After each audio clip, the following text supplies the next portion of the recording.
ओम नमो अरिहंताण ओम नमो सिद्धाण ओम नमो आयर्याण ओम नमो वज्रायण नमो लोए सब साहोण एसो पंच नमोकारो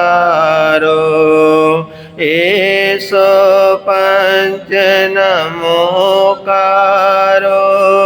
सब पावपना सुनो मंगलानंच सभे से परमंग हवै मंगल मंगलानंच सभे से परमंग हवै मंगलम।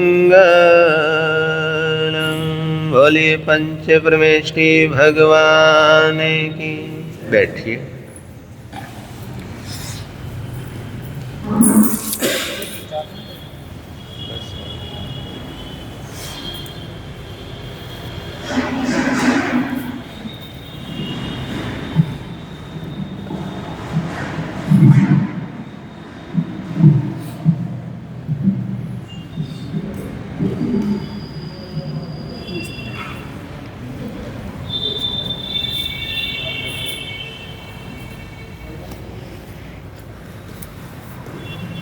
बोलिए भगवान महावीर स्वामी की। वीर नाम अति मीठा है, कोई गा के देख ले।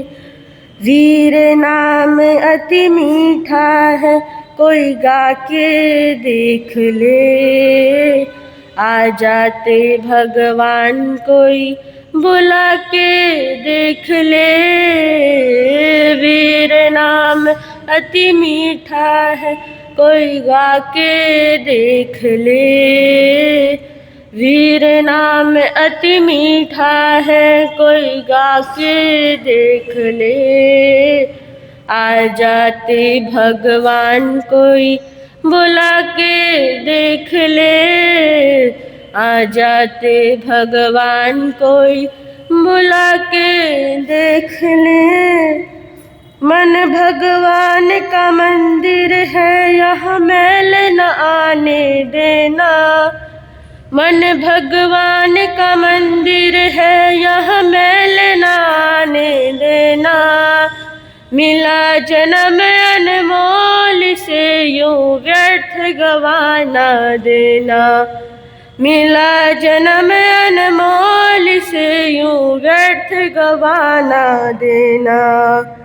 कोई मन मंदिर में ज्योति जगा के देख ले। कोई मन मंदिर में ज्योति जगा के देख ले। आ जाते भगवान कोई बुला के देख ले। वीर नाम अति मीठा है, कोई गा के देख ले। वीर नाम अति मीठा है, कोई गा के देख ले। आ जाते भगवान कोई बुला के देख ले।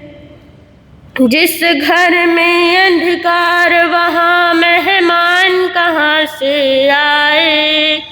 जिस घर में अंधकार वहाँ मेहमान कहाँ से आए।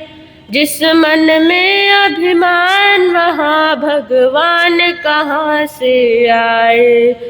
जिस मन में अभिमान वहाँ भगवान कहाँ से आए। शीश झुके और प्रभु मिले। शीश झुके और प्रभु मिले, झुका के देख ले।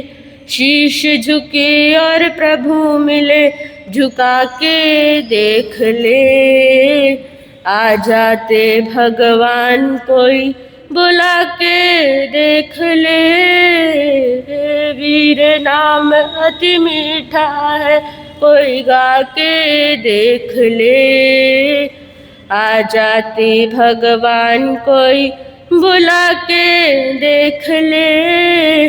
आ जाते भगवान कोई बुला के देख ले।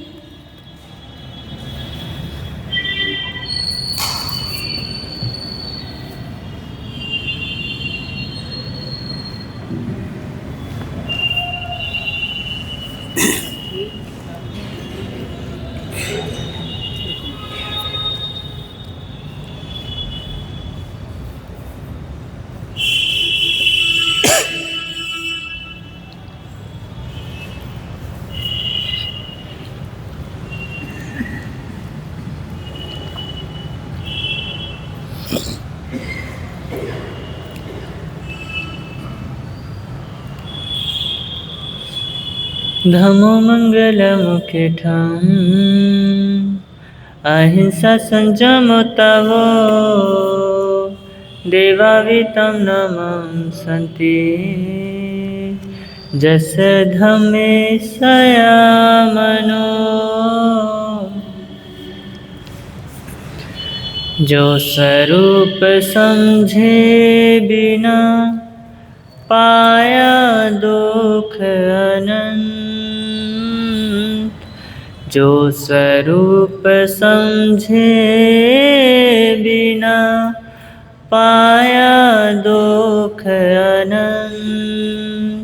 समझाया वह पद नमन, श्री सद्गुरु भगवंत। समझाया वह पद नमन, श्री सद्गुरु भगवंत।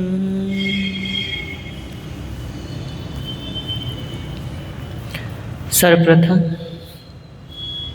तिन्नाणम तार्याणम शासने प्रभु परमात्मा श्रमण भगवान महावीर स्वामी जी के पावन से चरणों में कोटिशः वंदन, कोटिशः नमन। समस्त गुरु भगवंतों के पावन से चरणों में मेरे आराध्य, मेरे धर्माचार्य, परम पूज्य गुरुदेव के पावन से चरणों में कोटिशः वंदन, कोटिशः नमन।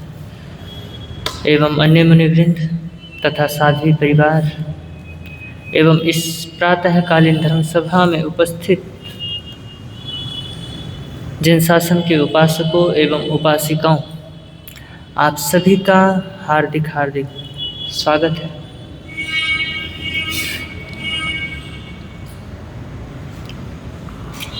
आपके समक्ष कुछ कहूँ, आपके समक्ष मैं अपना वक्तव्य दूँ, उससे पूर्व भजन की कुछ पंक्तियाँ हैं, उन्हें मिलकर के गुनगुना लेते हैं।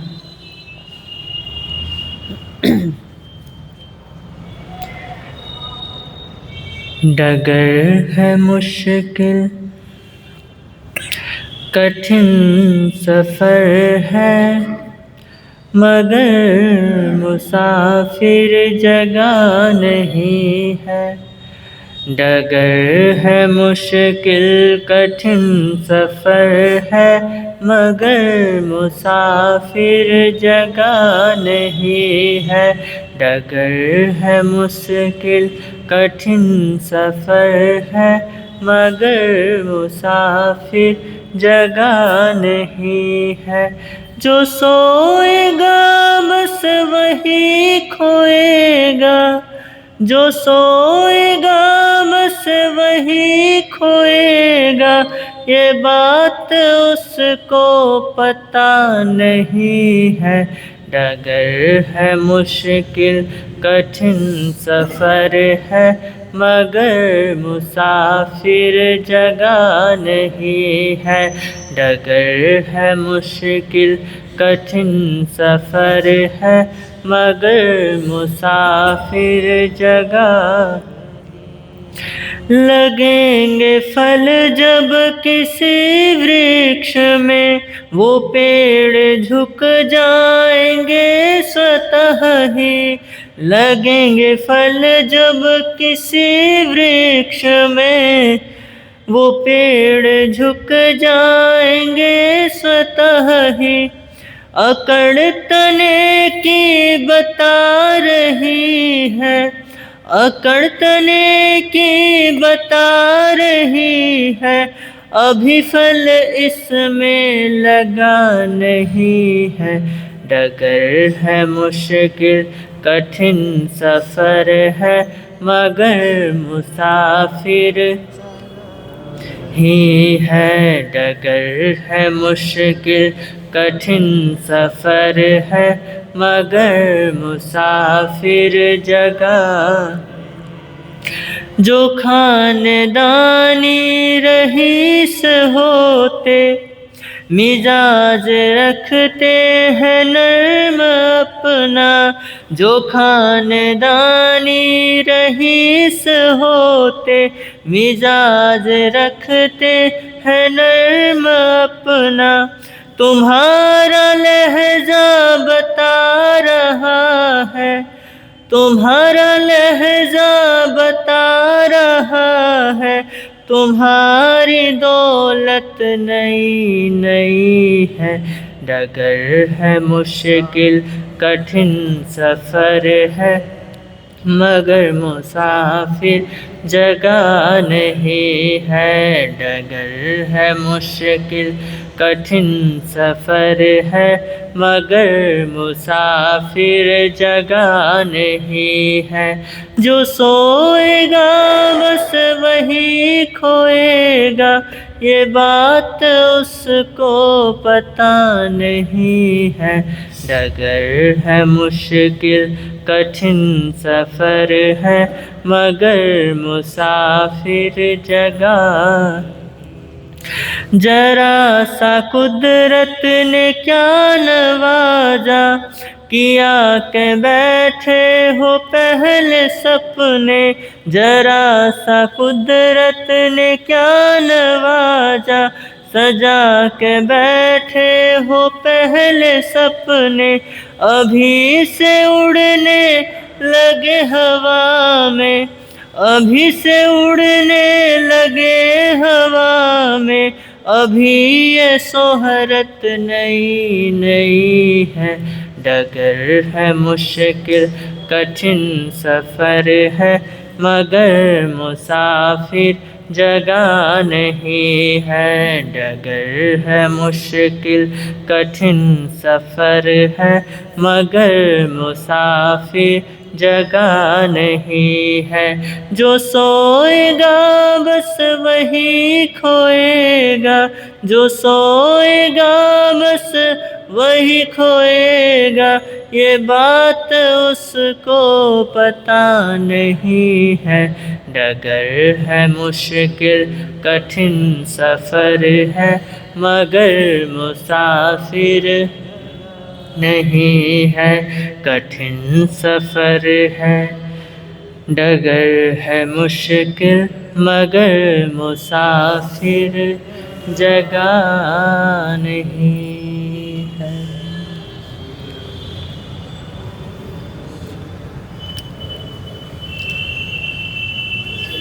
कवि के भाव बड़े ही सुंदर है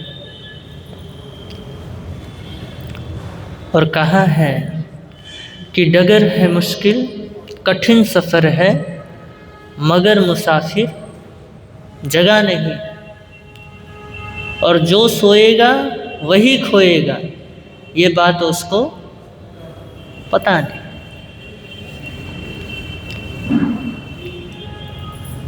और सचमुच ऐसा ही होता है। जो व्यक्ति अल्प सुखों के लिए संसार में क्या कर रहा है, दौड़ रहा है, वो व्यक्ति असल में सोया हुआ ही है, क्योंकि उसको अल्प सुख दिख रहा है, बहुत सुख नहीं दिख रहा है। अल्प सुख का मतलब संसार में जो उसको अनुभव हो रहा है वो कहता है कि यही क्या है, यही मोक्ष है, यही क्या है, यही मुक्ति है, यही मेरा क्या है पूरा, यही मेरी पूरी दुनिया है। और परमात्मा कहते हैं कि जो संसार के सुखों में ही अपना मोक्ष मान रहा है वो मुसाफिर अभी क्या हुआ है, अभी सोया पड़ा है। और जो सोया है वो क्या पा सकता है, कुछ भी तो नहीं पा सकता है। तो आपके समक्ष चर्चा चल रही है कि मनुष्यता, इस पे बात हो चुकी कि मनुष्य कौन और मनुष्यता क्या है।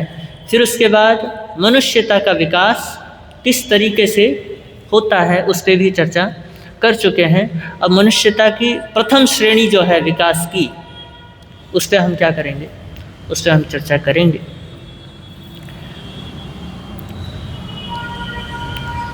तो इतना तो पता चल गया कि मनुष्यता की शुरुआत चौथे गुणस्थान से होती है। मतलब कि सम्यक श्रद्धा से, सम्यक दर्शन से, सत्य के प्रति निष्ठा होने से। अब बात आती है सद आचरण की।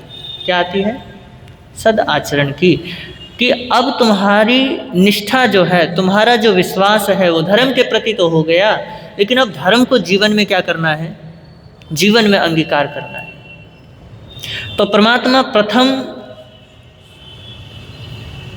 विकास की श्रेणी बताते हैं कि वो है श्रावक धर्म। क्या बताया है? श्रावक धर्म।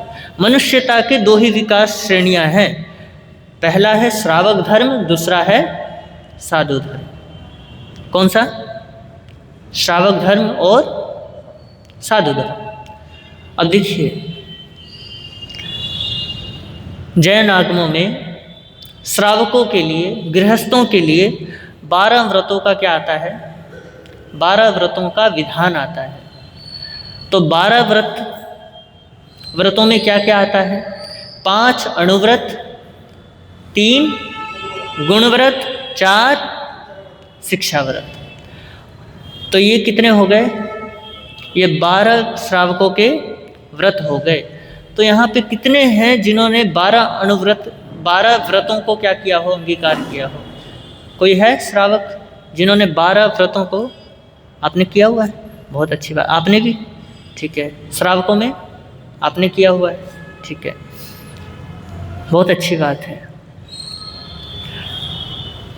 तो 5 अणुव्रत, 3 गुणव्रत, 4 शिक्षा व्रत, इस पर हम चर्चा करते हैं। 5 अणुव्रत क्या है? अणुव्रत का मतलब क्या होता है? अणु मतलब छोटा, व्रत यानी प्रतिज्ञा। मतलब साधुओं के तो 5 क्या होते हैं? 5 महाव्रत होते हैं, और वो पूर्ण रूप से क्या होते हैं? पूर्ण रूप से बड़ा व्रत कहा जाता है, इसलिए उसे महाव्रत कहते हैं। तो अल्प त्याग वृत्ति होने के कारण श्रावकों का, हिंसा आदि जो भी है, अल्प त्याग वृत्ति होने के कारण उसको हम कहते हैं अणुव्रत, कि हिंसा कम से कम की जाए। तो पहला जो अणुव्रत है वो है स्थूल प्राणातिपात। कौन सा? स्थूल प्राणातिपात विरमण, कि हम बड़े हिंसाओं से क्या हों, बचे। श्रावक का पहला कर्तव्य क्या बताया परमात्मा ने? कि वो क्या हो? बड़े पापों से, बड़े हिंसा से बचे। और यहाँ बड़े हिंसा का मतलब समझ गए किसकी बात हो रही है? बड़े हिंसा का मतलब होता है किसी जानवर को सताए ना, किसी जानवर को मारे ना, किसी इंसान को भी सताए ना, उसको भी मारे ना, किसी भी प्रकार से हिंसा ना हो, किसी भी जीव को उसके प्राणों से रहित ना किया जाए। इसको क्या कहते हैं? स्थूल प्राणातिपात। मतलब पंच इंद्रिय प्राणियों की क्या ना हो?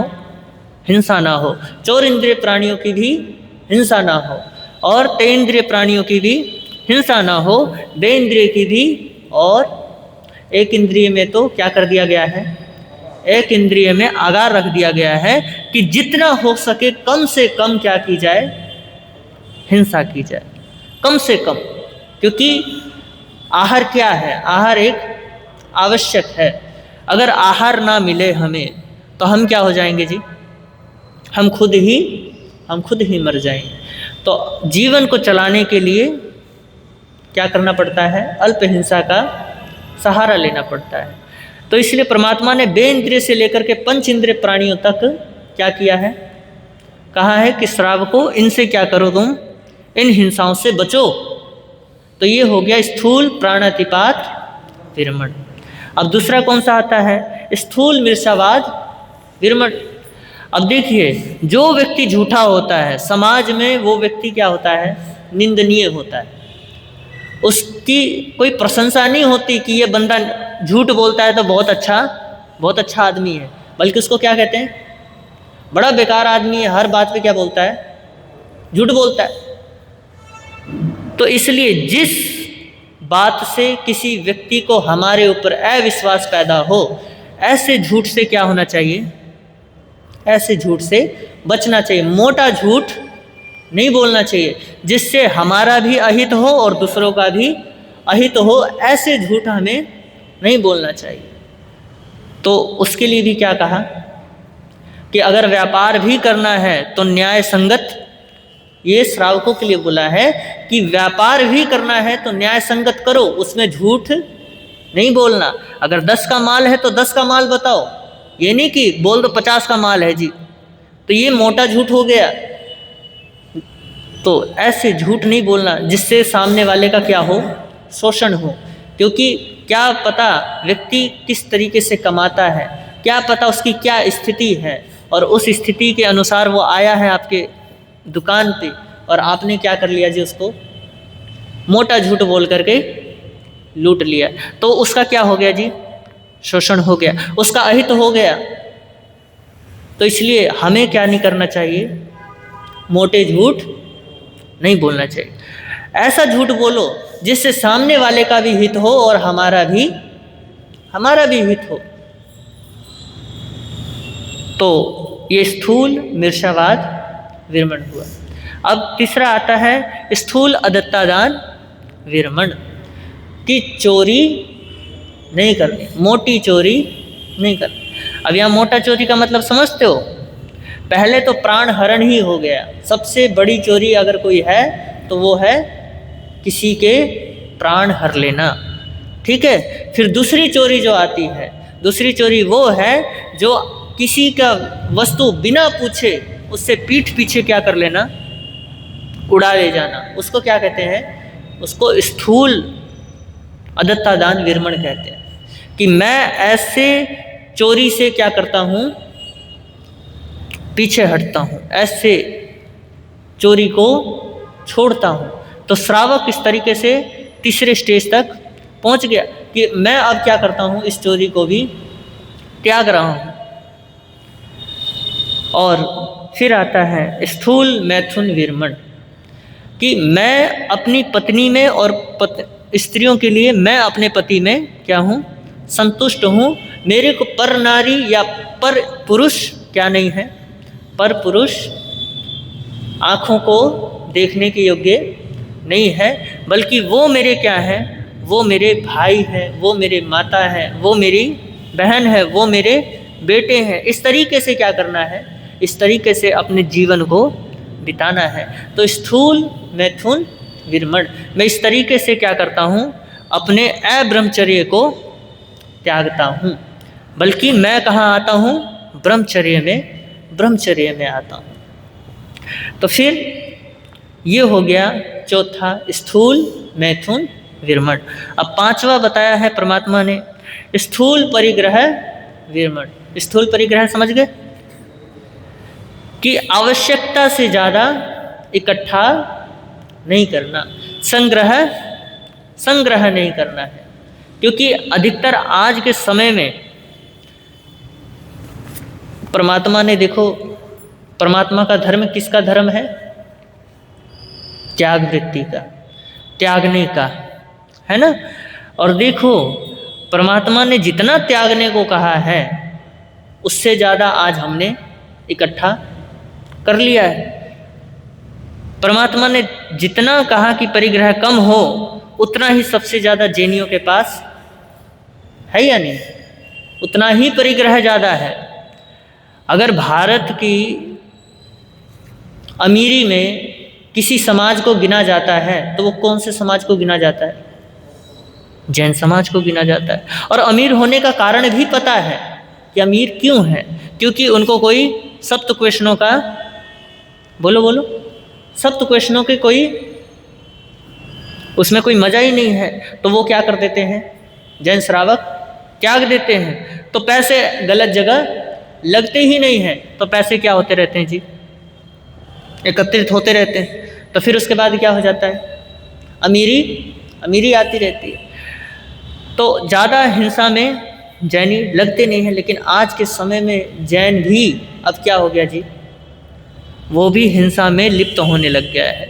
वो भी सप्त क्वेश्चनों में अब सप्त क्वेश्चनों में आ चुका है, कई बार देखने को मिलता है। लेकिन अब क्या करें, लेकिन उनको हम जैन कह ही नहीं सकते, क्योंकि जैन वही है जो जिन परमात्मा मतलब भगवान जिनेंद्र की क्या करता हो, बात मानता हो और उनके मार्ग पे चलता हो। जैन वही है। तो परिग्रह, स्थूल परिग्रह विरमण, कि मैं क्या नहीं करूँगा, आवश्यकता से ज़्यादा इकट्ठा नहीं करूँगा। और अगर इससे ज़्यादा इकट्ठा है तो मैं उसका क्या करूँगा, त्याग करूँगा। उसको मैं क्या करता हूँ, दान करता हूँ, है ना। तो ये हो गया स्थूल परिग्रह विरमण। तो ये 5 अनुव्रत हैं। क्या है ये? 5 अनुव्रत हैं, मतलब महाव्रतों से छोटे। और यही छोटे अनुव्रत, छोटे व्रत, छोटी प्रतिज्ञा एक ना एक दिन बड़ी प्रतिज्ञा बन जाती है। और देखिए फिर ये 5 अनुव्रत हो गए, फिर कौन से आते हैं? 3 गुणव्रत आते हैं। गुणव्रत का मतलब क्या होता है? गुण का मतलब होता है विशेषता। जिन गुणव्रतों के कारण 5 अनुव्रतों में विशेषता आए, ऐसे व्रतों का क्या कर रहे हैं परमात्मा? वर्णन कर रहे हैं कि 3 गुणव्रत हैं। पहला है दिग्व्रत। क्या बताया? पहला है दिग्व्रत। दिग्व्रत का मतलब होता है दिशा परिमाण कर लेना। दिशा को अपना एक निश्चित कर लेना कि मैं इससे ज़्यादा आगे नहीं जाऊंगा। तो अपना एक दिशा क्या कर लिया कि मैं भारत से बाहर नहीं जाऊंगा। मैंने पूरी एक क्या कर लिया जी, एक एरिया बांट लिया कि भारत में जो भी क्षेत्र हैं सब जगह जा सकता हूँ, लेकिन भारत से बाहर नहीं जाऊंगा। तो इस तरीके से ये दिग्व्रत हुआ। और इस दिग्व्रत का एक महत्व और भी है कि अगर आप, क्योंकि लोभ वृत्ति होती है मनुष्य में, और व्यक्ति लोभ के कारण कई बार बाहर भी जाता है, और बाहर जाकर के कमाने के लिए शोषण भी करता है, क्योंकि धन चाहिए। जितना लोभ आएगा उतना पाप वृत्ति भी बढ़ती है। तो लोभ को कम करने के लिए परमात्मा ने क्या कहा कि दिग्व्रत क्या करो, दिग्व्रत अपनाओ। कि अपना एक दिशा क्या कर दो, एक दिशा निश्चित कर दो कि मैं इससे आगे नहीं जाऊंगा। एक अपना क्षेत्र क्या कर लो, बांध लो। तो लोभ वृत्ति इससे कम होती है, इससे हिंसा भी कम होती है। इससे हम हिंसा से क्या हो जाते हैं, बच जाते हैं। क्योंकि अगर बाहर जाना है तो क्या करना पड़ेगा जी,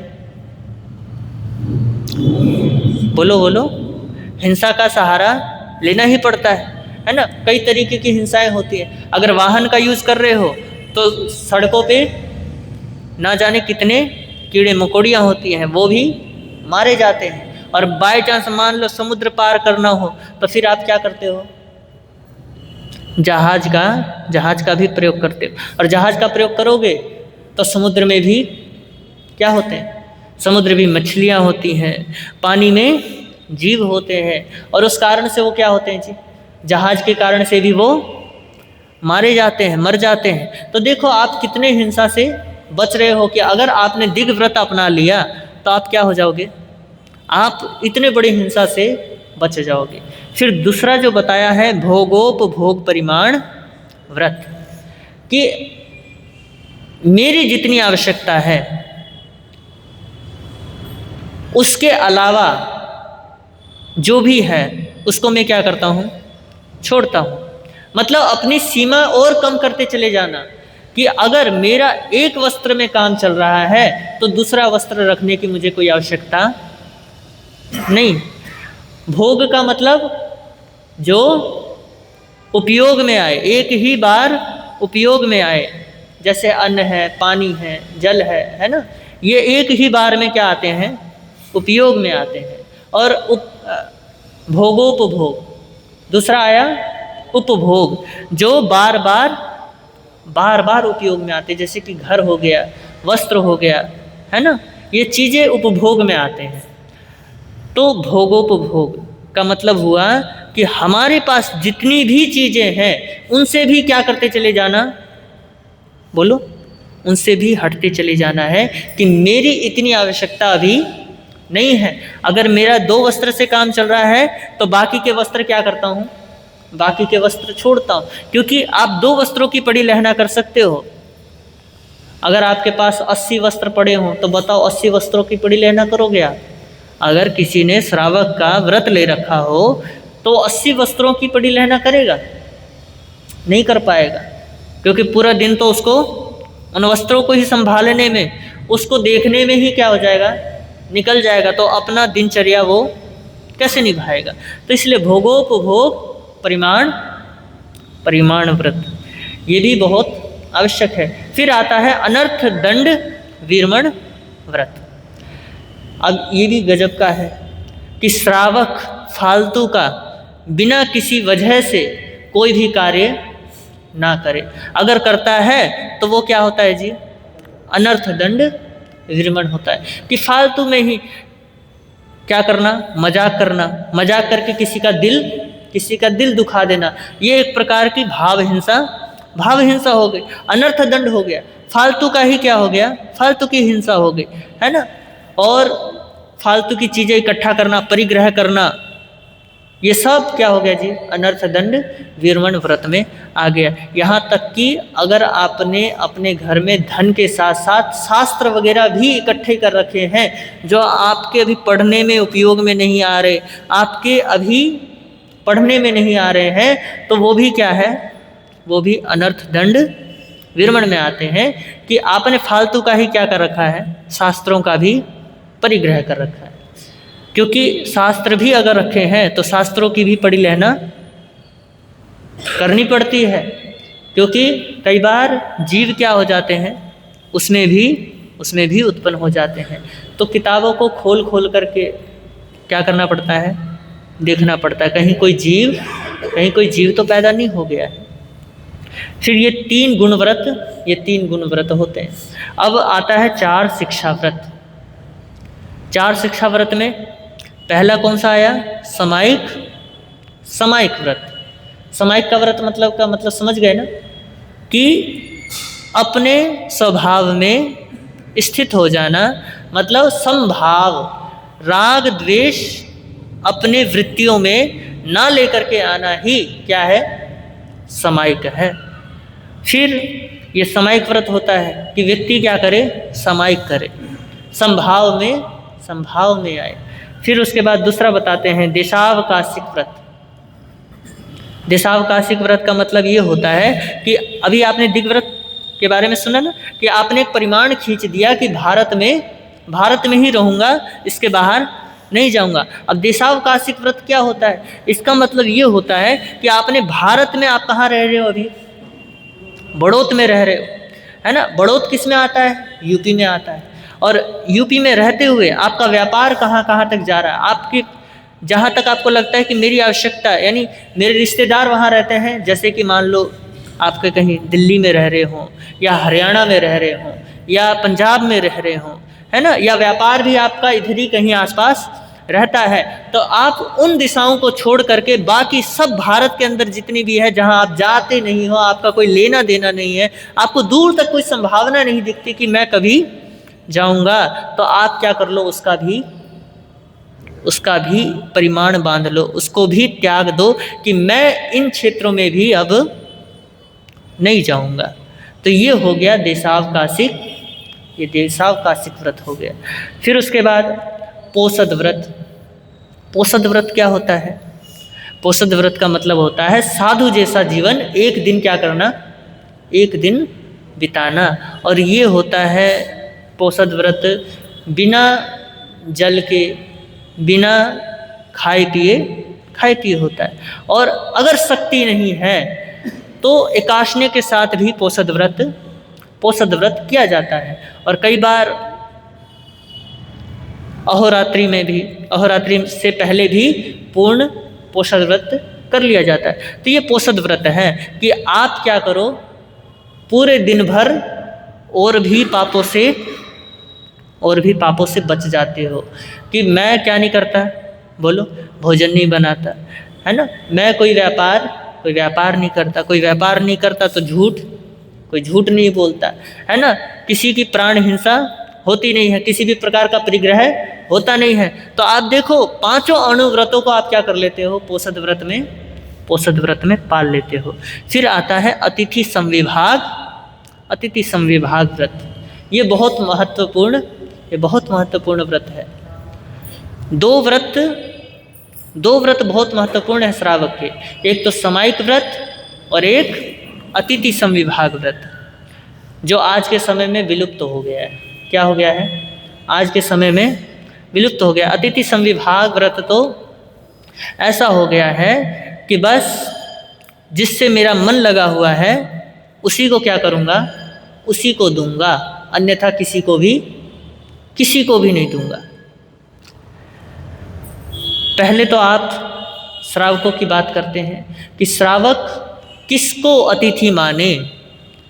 श्रावक उसको अतिथि माने जो सुपात्र हैं। क्या है? जो सुपात्र हैं, जिनको देना क्या है, बहुत अच्छा है कि हमें उससे क्या मिलेगा, उससे हमें लाभ मिलेगा। जैसे साधु संत हो गए, श्रावकों के लिए साधु संत सबसे बड़े अतिथि होते हैं। और फिर दूसरे नंबर पे कोई श्रावक क्या हुआ, कोई श्रावक भी एक अतिथि, दूसरे श्रावक के लिए अतिथि होता है।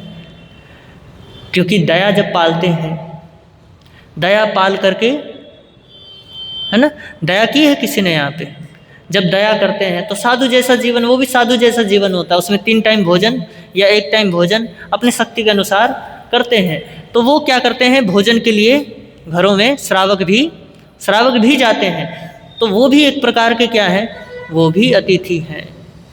और सहधर्मी समझते हो? हाँ, आजकल तो सहधर्मी बस इतना हो गया कि जो स्थानक वासी वाला है वही सहधर्मी है, बाकी तो सब क्या है, विधर्मी है, अधर्मी है। सहधर्मी का मतलब ये नहीं होता है। सहधर्मी का मतलब होता है कि जो मेरे जैसा है, जो मेरी आत्मा के समान है, वो क्या है, वो सहधर्मी होता है। कि अगर आप भी मनुष्य हो तो दूसरा भी, बोलो, अगर मैं मनुष्य हूँ, साधु हूँ, लेकिन फिर भी मनुष्य हूँ, तो आपको भी तो मैं मनुष्य ही गिनूंगा। तो सहधर्मी का मतलब कि एक मनुष्य दूसरे मनुष्य का क्या बने, बोलो, सहयोगी बने। एक मनुष्य दूसरे मनुष्य की क्या करे, मदद करे। तो ये होता है सहधर्मी। और देखिए अतिथि संविभाग व्रत, तो मैं कह रहा था कि कई श्रावकों को ऐसे ऐसे नियम भी दिए जाते हैं, ऐसे नियम कि भैया मेरे अलावा कोई संत आए। देखो आजकल कई श्रावक व्रत भी लेते हैं, लेकिन ऐसे व्रतों में भी ऐसे दोष लगवा दिए जाते हैं साधुओं द्वारा ही। साधु क्या कहते हैं कि हमारे अलावा कोई साधु आए तो उनको भोजन नहीं देना है। अगर तू उनको भोजन देगा तो तुझे क्या लगेगा, दोष लगेगा, नरक में जाएगा। तो आप देख लो, तुम्हारा धर्म भ्रष्ट हो जाएगा। ऐसे क्या बोलते हैं, ऐसे साधु श्रावकों को क्या देते हैं, शिक्षा देते हैं। तो अतिथि संविभाग का मतलब ये नहीं होता है कि कोई अगर मेरे मन मुताबिक संत आए तो मैं उनको ही क्या दूंगा, मैं उनको ही भोजन दूंगा। तो ये हमारे अतिथि संविभाग व्रत में दोष लगता है। किसको? श्रावक को। तो सामायिक व्रत ये भी बहुत महत्वपूर्ण है। इसी से सारे साधनाएं, सारी विधियां क्या होती है, सारी विधियां सफल होती हैं। कोई विधि गलत भी नहीं है, लेकिन अगर आत्मा नहीं है जिसके साथ, वो विधियां गलत ही हैं। सारी विधियां गलत हैं, लेकिन सारी विधियां सही भी हो सकती हैं, लेकिन किस वजह से? अगर उसके साथ आत्मा जुड़ी हो। सामायिक का मतलब क्या है कि अपने स्वभाव में परिणमन करना, अपने स्वभाव में आ जाना, वो क्या है? वो सामायिक है। आत्म भाव में आना, आत्म स्वभाव में आना, ये होता है सामायिक। सम हो जाना कि ना ही राग है ना ही द्वेष है। और समय, समय का मतलब क्या होता है? समय का मतलब ही आत्मा होता है। क्या होता है? बोलो। समय का मतलब ही आत्मा होता है। और जो आत्मा से भटक गया, जो समय को क्या कर गया? निरर्थक कर गया। मतलब जब आप अपनी आत्मा में आ सकते थे, उस समय को आपने क्या कर दिया? छोड़ दिया। परमात्मा उसी को तो कहते हैं कि क्षणम जाना ही पंडिये। जो क्षण मात्र को जानता है वो क्या है? वही पंडित है। क्षण क्या है? समय क्या है? समय अपनी आत्मा है। अपनी आत्मा को जो जानता है वही क्या है? वही पंडित है। और वही आपका असली सामायिक, वही आपकी असली सामायिक है। ये नहीं है कि मुख वस्त्रिका पहन ली, वस्त्र पहन लिए, सामायिक कर ली। सामायिक का मतलब कि पाठमाला आपकी जो सामायिक है वो यही होती है कि मुख पत्ती पहन ली, है ना, कपड़े पहन लिए, थोड़ा जो पाठ महाराज ने बता रखे वो पाठ पढ़ लिए, है ना। आपकी सामायिक यही होती है। लेकिन भाव सामायिक नहीं होती है। भाव सामायिक होती है किसी की? अगर आपके प्रति कुछ शब्द संत अगर ऐसा कुछ कह दे तो बताओ आपके भाव वैसे के वैसे ही रहेंगे या बिगड़ जाएंगे? बिगड़ जाएंगे। अगर कोई आपका दुश्मन आपके प्रति, जो आप जिसको आप दुश्मन मानते हो, आपके पास ही आकर के बैठ जाए तो बताओ अंदर क्या उबलेगा? बोलो। अंदर द्वेष के अंगारे उबलने लगेंगे कि इसको, भले आदमी को बस मेरे बगल में ही जगह मिली थी, मेरे पास ही बैठ गया। तो इस तरीके से क्या होता है? आदमी द्वेष में आ जाता है। या कोई बात, प्रवचन सुनते सुनते एकदम से कुछ बात याद आ जाती है तो एकदम से क्या होने लगते हो जी? अंदर ही अंदर उसको भी गालियां देने लगते हो जिससे आप क्या हुए थे? दुखी हुए थे। या किसी की बात याद आई तो एकदम से निंदा करने लग गए, सामायिक के अंदर ही बैठे बैठे। तो ये सामायिक थोड़ी ना हुई। सामायिक का मतलब होता है संभाव। अब आपको बाहर से कुछ भी लेना देना, कोई लेना देना नहीं है। अब किससे लेना देना है? सिर्फ अपने से, कि इस वक्त तुम क्या कर रहे हो। अपने भावों को देखना है कि कहीं मैं द्वेष में तो नहीं जा रहा हूं, कहीं मैं राग में तो नहीं जा रहा हूं। तो देखिए, जो 5वां गुण स्थान है वो है श्रावकों का। किसका? श्रावकों का। और 6ठे गुण स्थान से फिर साधुओं का विकास श्रेणी। यहां से दूसरी श्रेणी शुरू होती है, विकास की दूसरी श्रेणी शुरू होती है कि अब पहले तो था याव नियम, है ना, कि मैंने एक समय बांधा है कि इतने समय तक मैं क्या करूंगा? अपनी आत्मा में रमण करूंगा। और उसके बाद जाव नियम का हो जाता है कि अब मैं जिंदगी भर क्या करूंगा? जिंदगी भर सामायिक करूंगा। और 6ठे गुणस्थान से लेकर के 13वें गुणस्थान तक सामायिक की साधना चलती है। और इसी सामायिक के बलबूते पर, इसी सामायिक के आधार पर पहले भी परमात्मा बने हैं और अब भी बन रहे हैं और आगे भी बनेंगे, इसी सामायिक के आधार पर। और आप तो 12-12 सामायिक कर जाते हो, 16-16 सामायिक कर जाते हो, फिर भी आप परमात्मा बनती नहीं। क्यों नहीं बनते हो? कहीं ना कहीं तो कमी है। अरे भैया, परमात्मा को 12.5 वर्ष लग गए क्या करने के लिए? एक सामायिक करने के लिए। और आप तो एक दिन में ना जाने कितनी कितनी सामायिकें कर डालते हो। तो कहीं ना कहीं तो कमी है। और कमी किसमें है? बोलो, कमी किसमें है? हमारे भावों में है, क्योंकि हमारे भाव कौन सी वृत्तियों में लगे हुए हैं? राग और द्वेष की वृत्तियों में लगे पड़े। कहाँ तो वृत्तियां कम होनी चाहिए थी राग और द्वेष की, हमारी वृत्तियां और भी प्रगाढ़ होती जाती हैं राग और द्वेष की। तो बताओ आपकी सामायिक सार्थक गई या निरर्थक गई? बोलो। निरर्थक नहीं गई। अगर मैं आपसे सवाल पूछूं कि जबरदस्ती का धर्म भी, बताओ जबरदस्ती का धर्म तुम्हें कोई फल देगा, या बिना जबरदस्ती वाला धर्म भी क्या कर सकता है? बोलो, फल दे सकता है। तो बताओ दोनों में सबसे ज़्यादा या दोनों का फल मिलेगा या नहीं मिलेगा? बताओ, सवाल है। मिलेगा ना? कैसे मिलेगा? अगर मिलेगा तो बताओ कैसे मिलेगा? बताओ जी। माताओं, आप तो स्वाध्याय करते हो, 12-12 बजे तक बैठे रहते हो, तो इसका जवाब तो आपको आता होगा। इधर से तो मैं उम्मीद रखूं ना रखूं? है? अच्छा, देखो, एक तो होता है भावों से क्या करना, भावों से धर्म करना। और भावों से धर्म क्या हुआ? धर्म परमात्मा क्या कहते हैं? निर्जरा का कारण बनता है कि ज़्यादा से ज़्यादा कर्म क्या होते हैं? निर्जरित होते हैं।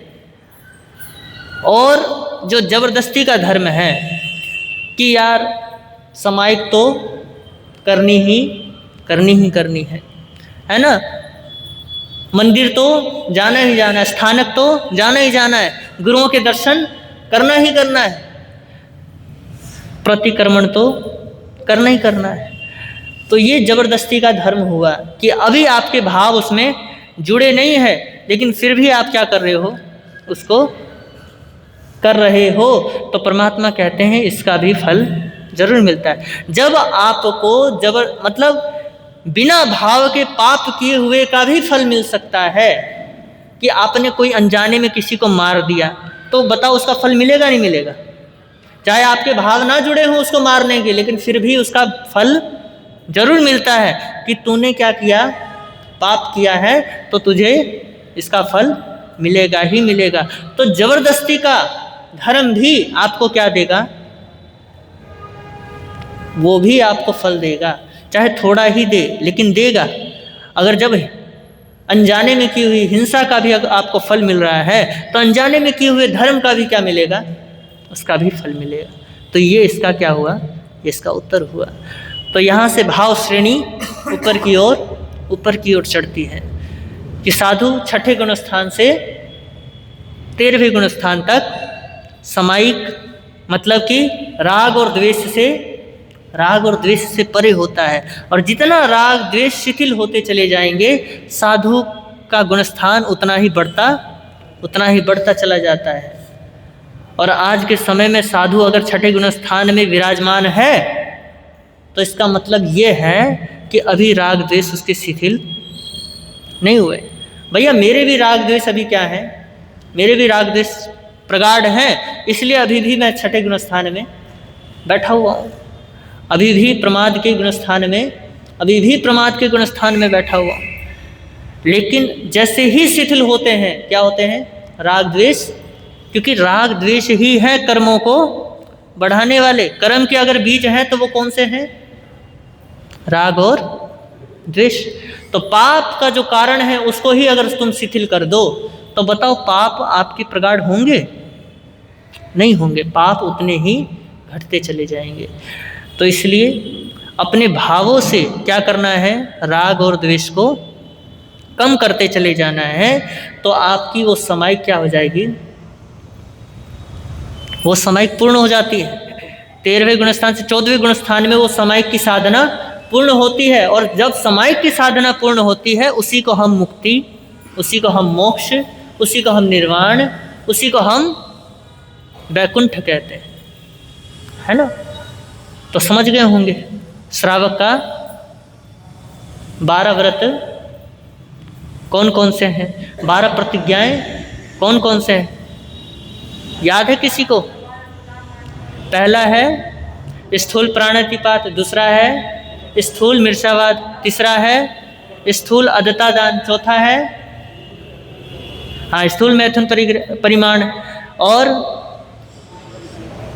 पांचवा है स्थूल परिग्रह विरमण। अब 3 गुणव्रत कौन कौन से हैं? पहला है दिग्व्रत, दिशाव्रत, तीसरा है भोगोपभोग परिमाण व्रत, तीसरा है अनर्थ दंड विरमण, और अब 4 शिक्षा व्रत है। पहला है सामायिक व्रत, दूसरा है क्या बोला?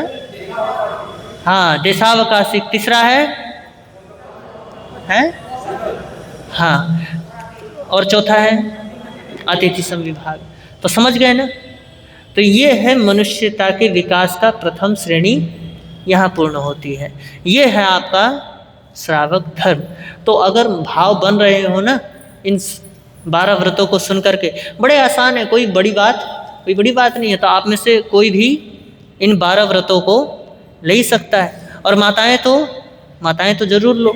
और श्रावकों, आपको भी मैं कहता हूँ कि 12 व्रत क्या करो, 12 व्रतों को जरूर अंगीकार करो, क्योंकि ये ऐसे व्रत हैं, आज अगर आपने छोटे छोटे व्रतों को पालोगे तो एक ना एक दिन ये बड़े बड़े व्रत जरूर बन जाएंगे। जब परमात्मा कहते हैं कि छोटा सा ऋण भी बहुत बड़ा ऋण बन जाए, जब छोटा सा घाव भी बड़ा घाव बन सकता है, और यही घाव बड़े घाव बन करके क्या देते हैं? दुख देते हैं। तो फिर आपको क्या करना चाहिए? छोटे छोटे व्रत भी, छोटे छोटे सद्गुण भी अपने जीवन में अंगीकार करने चाहिए, जिससे एक ना एक दिन ये छोटे से बड़े हो जाएंगे। आज अगर बीज बोओगे तो जरूरी नहीं है कि वो बीज ही रहने वाला है, एक ना एक दिन उसमें से वृक्ष भी निकल करके आएगा। तो इन्हीं शब्दों के साथ ओम शांति कमाल करती है। आज तो मैंने सारा टाइम मैं ही ले गया, थोड़ा ना मेरे को रोक दिया करो कि गुरु महाराज भी फरमाएंगे। तो इन्हीं शब्दों के साथ ओम शांति। और आप सभी ने मुझे बड़े प्रेम के साथ सुना, इसके लिए बहुत बहुत अनुग्रहित हूँ।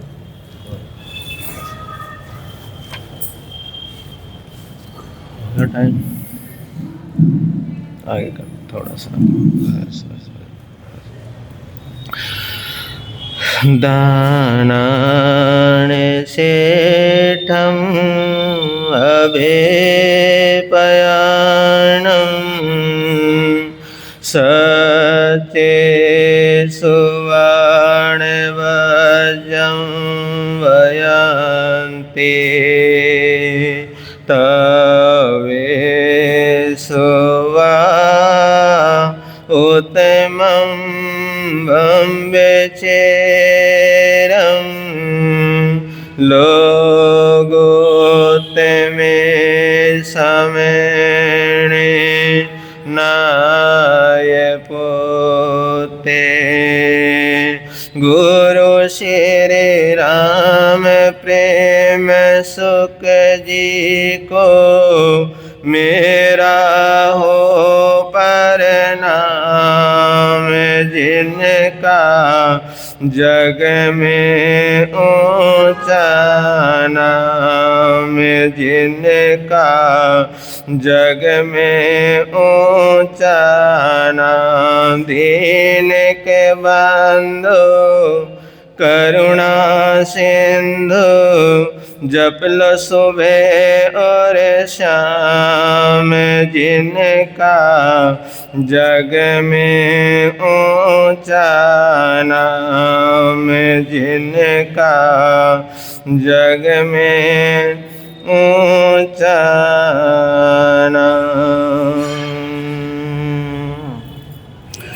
सबसे पहले शासनपति शरमण भगवान महावीर स्वामी की सदाकार जय हो विजय हो। ध्यान योगी आचार्य सम्राट पूज्य श्री शिव मुनि जी महाराज साहब, दिन शासन गौरव पूज्य गुरुदेव श्री राम मुनि जी महाराज साहब, परम सेवा भावी पूज्य गुरुदेव श्री प्रेम सुख जी महाराज साहब, महाशरमण पूज्य गुरुदेव श्री सतीश मुनि जी महाराज साहब, संग रतन उपाध्याय परवर पूज्य गुरुदेव श्री रविंद्र मुनि जी महाराज साहब, इन सभी गुरु भगवंतों की सदाकार जय हो विजय हो। सशत वंदन तेजस्वनी अन्य संत वृंद, साध्वी परिवार, उपस्थित धर्म प्रेमी बंधुओं तथा माताओं बहनों, वैसे तो समय आपका हो गया है, कहूँ तो थोड़ी देर बोलूँ, है ना। वैसे भी आप धीरे धीरे आते हो, है ना, कोई बात नहीं।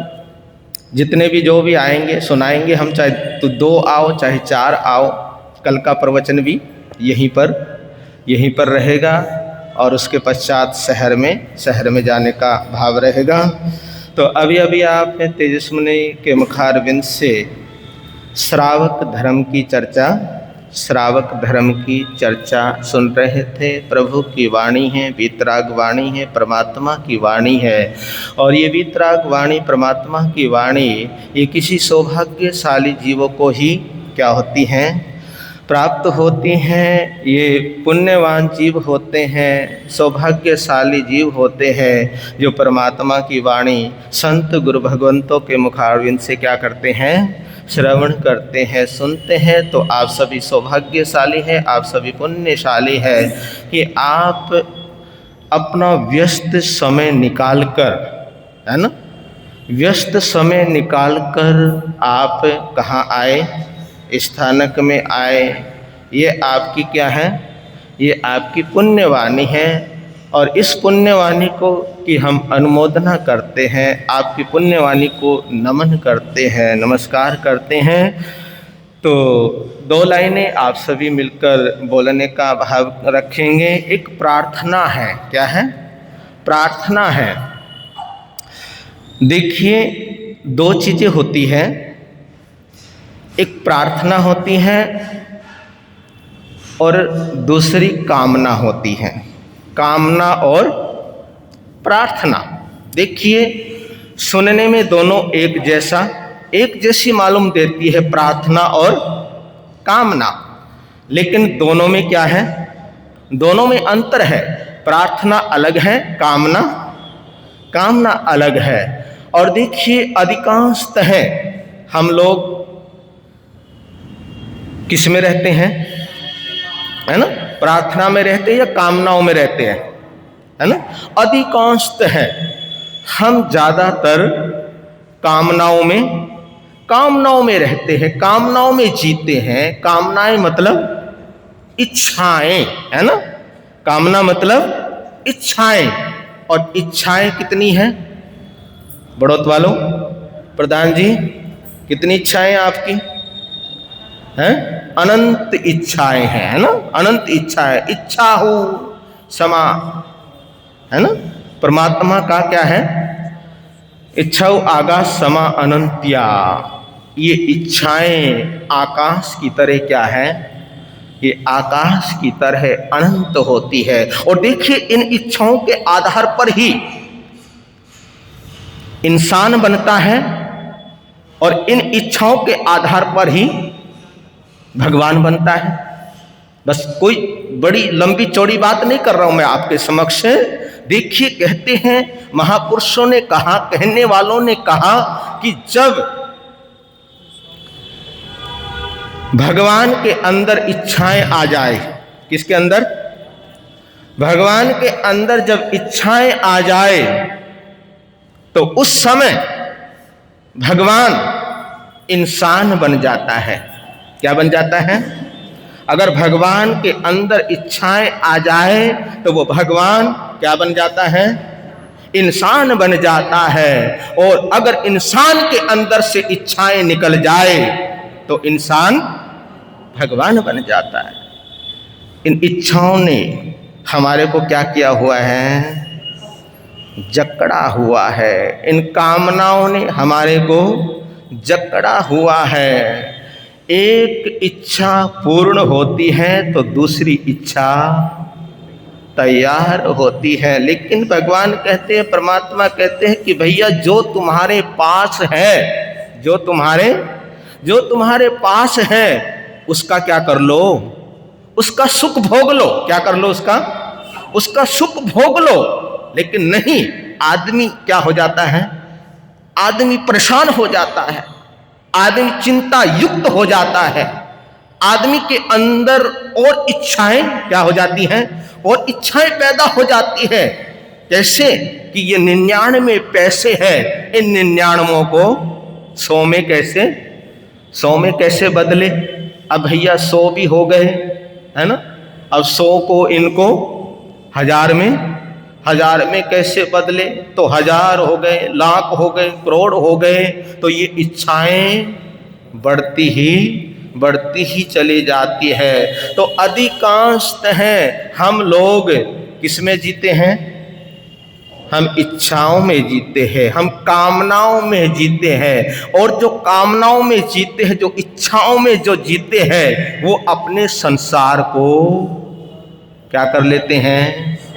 वो अपने संसार को बढ़ा लेते हैं, वो अपने संसार को विस्तृत कर लेते हैं। तो ये जो कामनाएं हैं, और कामनाएं भी हम किससे करते हैं? अपनी किससे मांगते हैं? हम उनसे मांगते हैं जिन्होंने इन चीजों से कुछ लेना देना नहीं।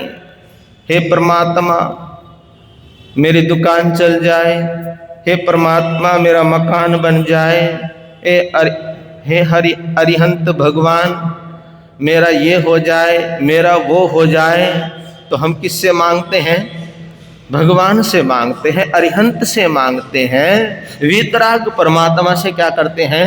वीतराग परमात्मा से मांगते हैं। और आज हम जो भी कुछ करते हैं, चाहे हम किसी भी तरह का धर्म ध्यान करें, या सामायिक करें, या जप करें, या कोई माला करें, तो उसके अंदर भी कोई ना कोई हमारा स्वार्थ, उससे भी हमारा स्वार्थ जुड़ा हुआ है ना।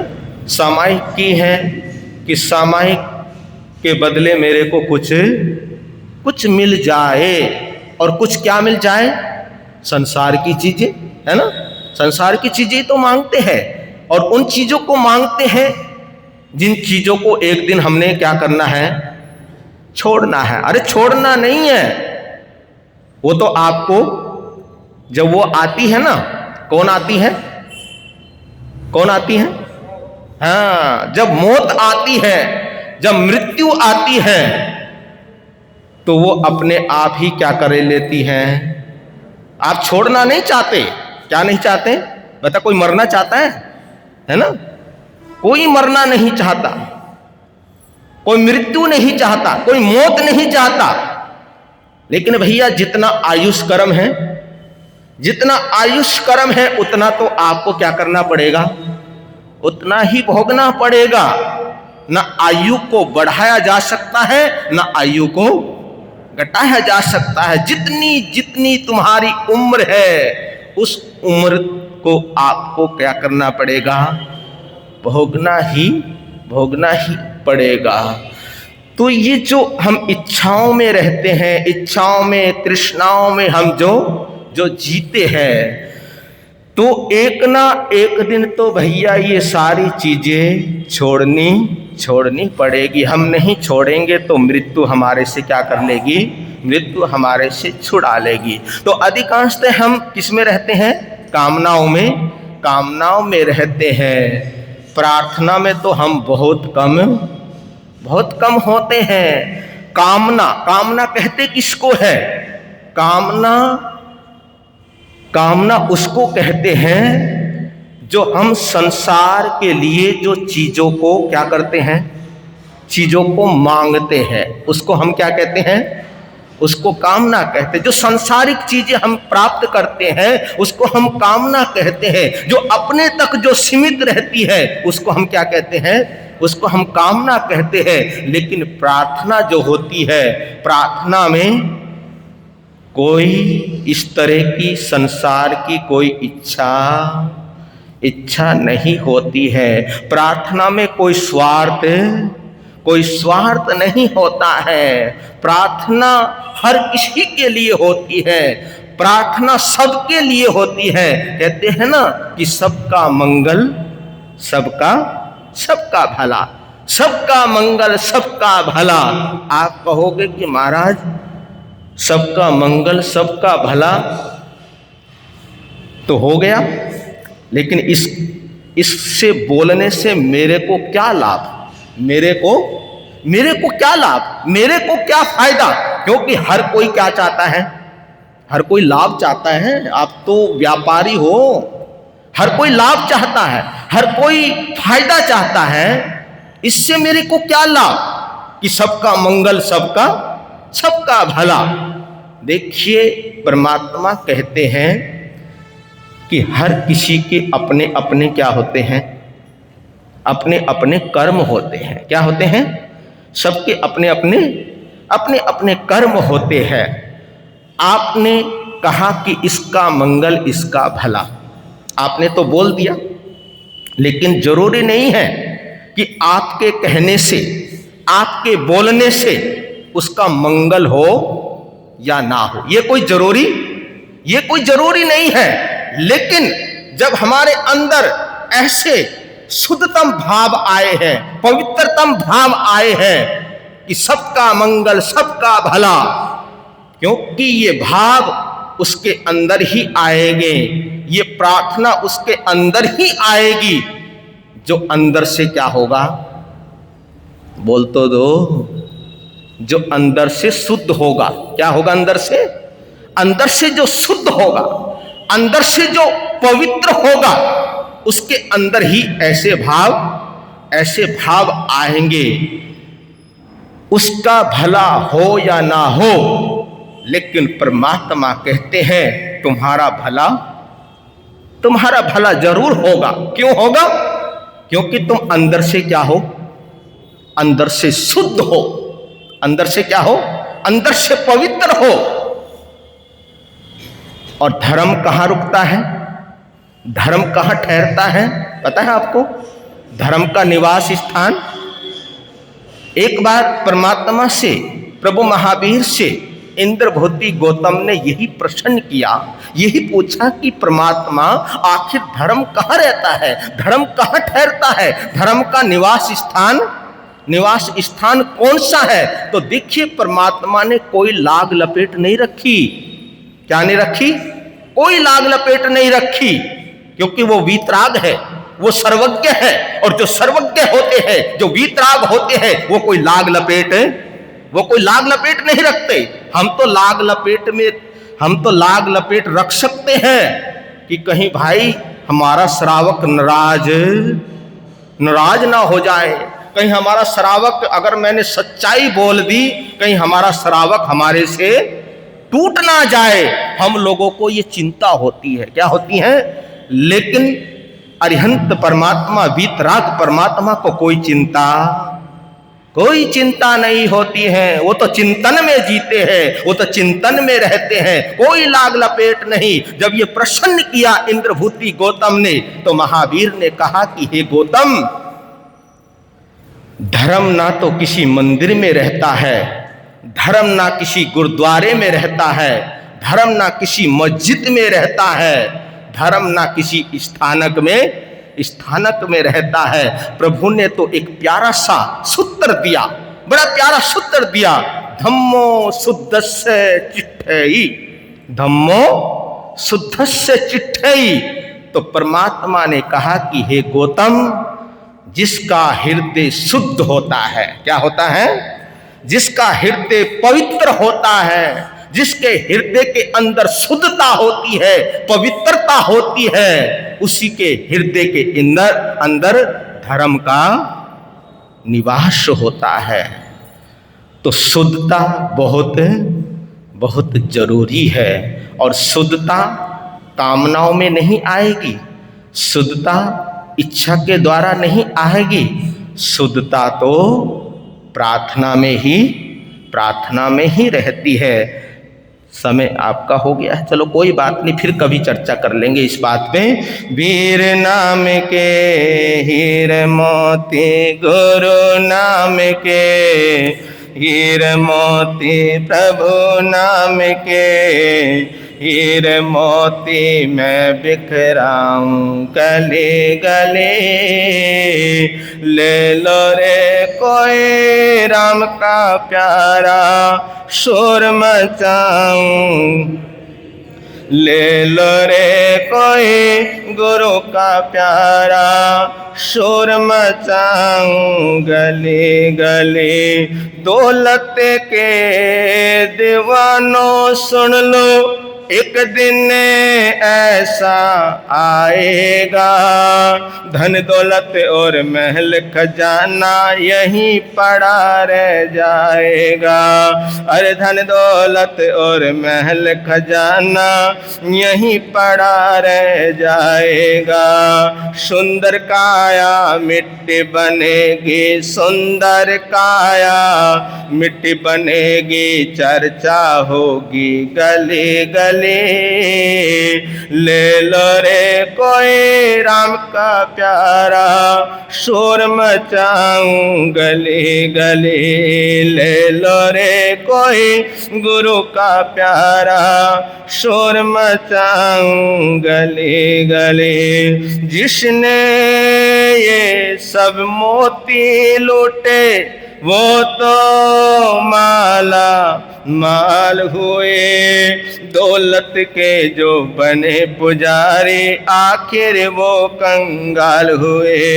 अरे दौलत के जो बने पुजारी आखिर वो कंगाल हुए। सोना चांदी वालों सुन लो, लोहे कपड़े अरे बड़ोते वाल सुन लो, बात सुनाए खरे खरे। ले लो रे कोई राम का प्यारा, शोर मचाऊं गली गली। ले लो रे कोई गुरु का प्यारा, शोर मचाऊं गली गली। हो शोर मचाऊं, शोर मचाऊं, शोर मचाऊं गले गले। आज का नियम प्रत्याख्यान रहेगा कि आज आपने अनोदरी तप करना है। जानते हो ना अनोदरी तप? भूख से कम खाना दो। पच खाना सुन पचना खाना ठंडा पकड़ सस्य पाणंग वो श्रे 3 सूत्र आते हैं ना, कम खाओ, गम खाओ और नम जाओ। स्वस्थ रहोगे, ठीक रहोगे। किसी का एकाशना, किसी का आयमिल एकाशने का पचकण सुन पाशना खाना थना भगनम सस्य कर्ण देव गुदरम की सक्ष पाणंग बोश्रे। किसी का आयमिल उपवास, तपस्या करने वालों को, आगे के भाव रखने वालों को बहुत अच्छा, अति उत्तम। कोई सोचना? अच्छा उपवास उत्तम बत्तम प्रश्न अनथना भगनम सस्य कर्णम देव गुदरम की सक्ष पाणंग बोश्रे। बहुत अच्छा, अति उत्तम। सभी तपस्वियों की जय जयकार, जय जयकार। बहुत अच्छा, अति उत्तम। आज का प्रवचन हुआ और कल का प्रवचन भी यहीं पर रहेगा, तो आप सभी ज़्यादा से ज़्यादा आने का क्या रखेंगे? भाव रखेंगे। पता नहीं बड़ोत वालों को क्या हो गया है ना। ताणंग नमो सिद्धाण नमो हरियाण नमो झण नमो लय सब सौनंग सो पंच नमो कार शुभ पापनाशनो मंगलानंचे सबे सिंह पड़ मंग हवै मंगलम श्री चतारी मंगलम हरिहंता मंगलम सिद्धा मंगलम साहु मंगलम केली प्रणतो धम्मो मंगलम चतारी लोक तुम्हारी हिंता लोक तुम्हा सिद्धा लोक तुम्हा साहु लोक तुम्हा केली प्रणतो धम्मो लोक तुम्हा चतारी शरणम पहुँचामि हिंते शरणम पहुँचामि सिद्धे शरणम पहुँचामि साहु शरणम पहुँचामि केली प्रणतं धम्मं शरणम पहुँचामि। हरिहंता जी का शरणा, सिद्धा जी का शरणा, साधु जी का शरणा, केली प्रणतो दया धर्म का शरणा। ये 4 शरण दुख हरण जगत में और न कोई होगा। जो भव प्राणी करे आचरण उसका अजर अमर पद होगा। उसका सदा ही मंगल हो।